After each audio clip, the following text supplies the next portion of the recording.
各位香港市民、各位傳媒嘅朋友，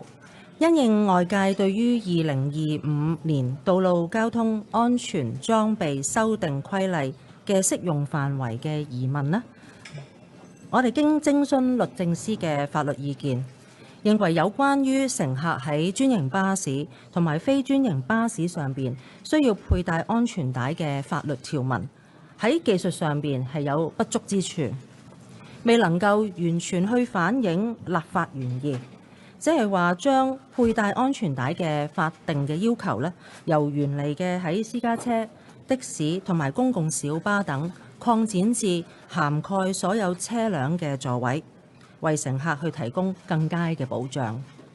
而為咗清晰起見，我哋會盡快安排，首先刪除有關嘅條文，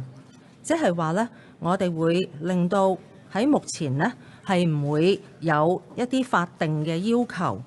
乘客喺乘坐專營巴士或者係非專營巴士上邊呢係佩戴安全帶。我哋呢會係經過完善有關嘅法律條文之後，再徵詢立法會，然後再推出嘅。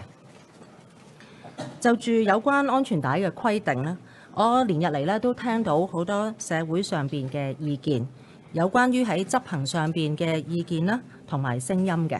有來自公眾啦、傳媒啦，亦都有來自議員。喺呢方面呢，我都係非常之重視，亦都係有一一小心去聆聽嘅。我哋咧會藉住呢一個嘅時候，檢視相關嘅規定。喺呢度咧，我都希望重申，正如我2天之前呢同大家所講啦，我哋整個嘅規例嘅初心係為咗乘客提供多重嘅保障。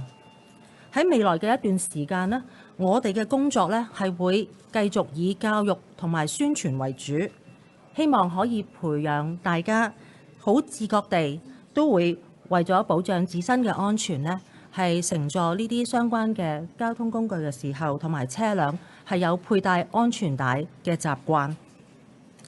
而家呢，我哋首要咧係要研究如何去完善同埋優化相關條例嘅執行，